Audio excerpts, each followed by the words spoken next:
La saison 1 de Percy Jackson et les Olympiens vient de se terminer sur Disney+, alors que fallait-il comprendre du final et que sait-on du futur? Eh bien, comme toujours, regardons ça en détail.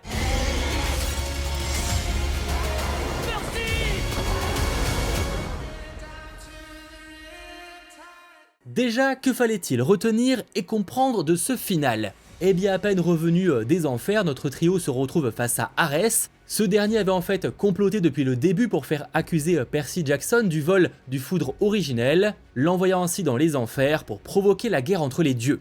Sauf que voilà, afin de récupérer le casque de Hadès qui permettra entre autres de faire libérer sa mère des enfers, Percy se lance dans un combat face à Arès. Un duel qu'il va remporter haut la main, même si en partie aidé, même beaucoup aidé par son père et sa vague. Ouais, j'avoue que dit comme ça, si on sait pas que c'est Poséidon, la phrase est bizarre. Bref, Arès vaincu lui promet qu'il reviendra le combattre. Percy peut alors ramener l'éclair à l'Olympe et le rendre à Zeus et l'avertir du complot qui est en train de se préparer. Et oui, derrière tout ça, on retrouve le titan Cronos, père de Poséidon, Zeus ou encore Hadès, qui tente par tous les moyens de se réformer et venir récupérer sa place au sommet.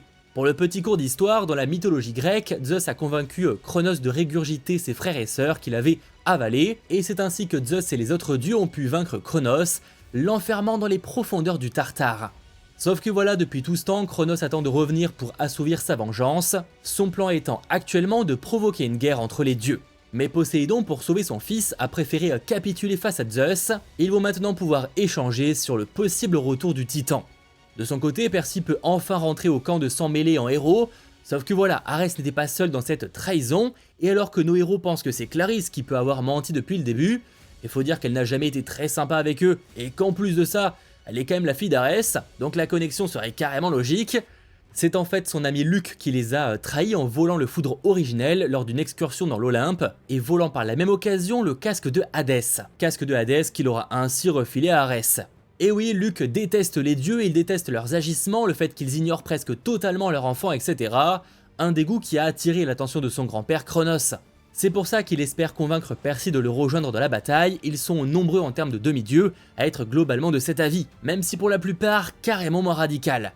Et bien que Percy partage lui aussi cette frustration concernant la négligence des dieux envers leurs enfants, il préfère refuser et encore garder espoir. Comme l'avait donc dit la prophétie, il serait trahi par un ami. Ce traître, c'était Luc, le fils d'Hermès, qui avec l'aide d'une épée magique nommée à l'origine Perfide, peut surtout prendre facilement la fuite en créant des portails.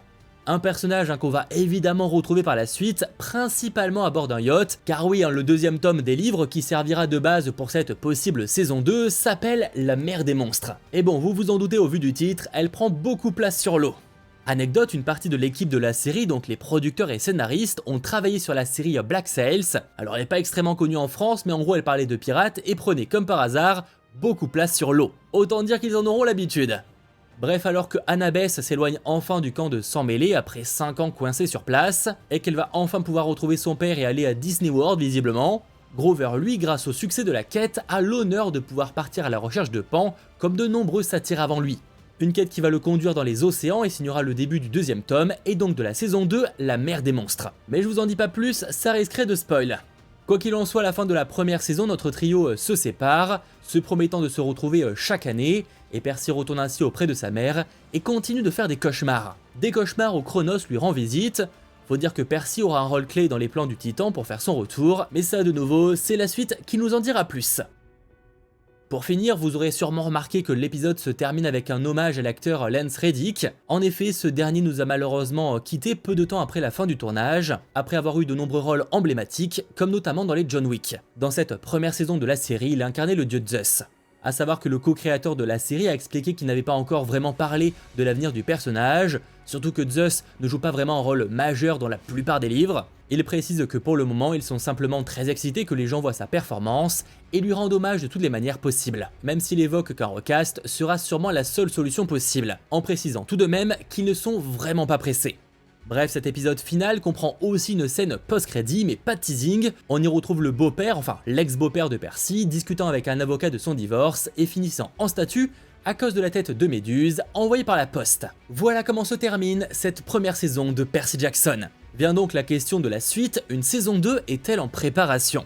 J'ai droit à un autre essai? Eh bien oui et non. Techniquement, fin janvier 2024, Disney n'a pas encore commandé officiellement de seconde saison, donc en soi non, elle n'est pas officielle. En revanche, et en soi c'est assez habituel, mais les scénaristes se sont déjà réunis pour poser les bases d'une saison 2. Donc en soi oui, ils préparent quand même une seconde saison, dans le cas où Disney donnerait son feu vert. Ce qui pour l'instant, donc fin janvier 2024, n'est pas encore le cas.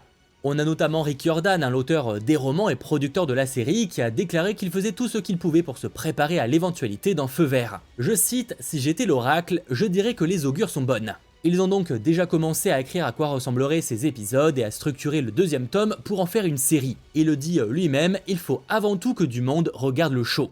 Et justement, est-ce le cas? Eh bien Disney a annoncé que le premier épisode de la série avait cumulé en 3 semaines 26,2 millions de vues sur Disney+ et Hulu, et que les 5 premiers épisodes avaient à chaque fois dépassé lors de leur première semaine les 10 millions de vues.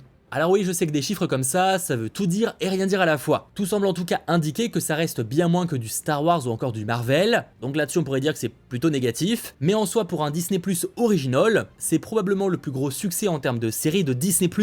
Même si Disney ne l'a pas précisé, donc pincette tout de même.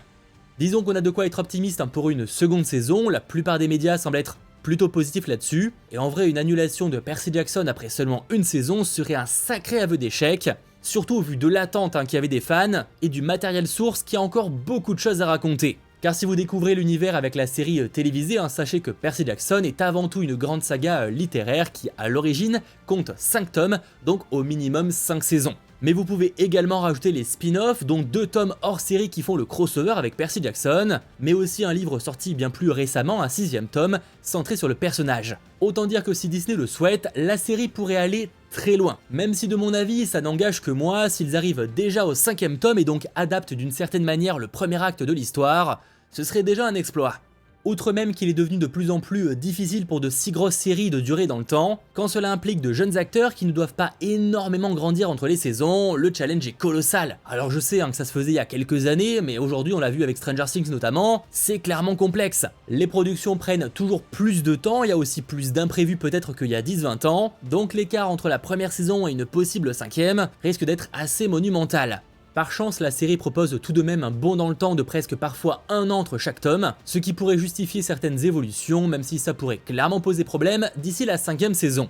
Il faut noter que la saison 1 a débuté son tournage en juin 2022 pour se terminer en février 2023, pour au final sortir fin 2023, début 2024, soit environ 6 mois de tournage pour 10 mois de post-production. Ce qui veut dire que si tout avance bien et que Disney passe son feu vert rapidement, on peut espérer pourquoi pas un tournage de la seconde saison vers cet été 2024, ou alors fin 2024, mais là ce serait un peu dommage, permettant ainsi possiblement une sortie 2 ans après la première saison, fin 2025 ou alors début 2026. Dans le cas évidemment où tout se passerait bien et que la production commencerait relativement rapidement. On va donc pour l'instant attendre des nouvelles sur une possible saison 2 à Percy Jackson et les Olympiens, et je vous en reparlerai évidemment sur la chaîne, d'où l'intérêt si ce n'est pas déjà fait de vous abonner, et retrouve plus de vidéos ici et ici.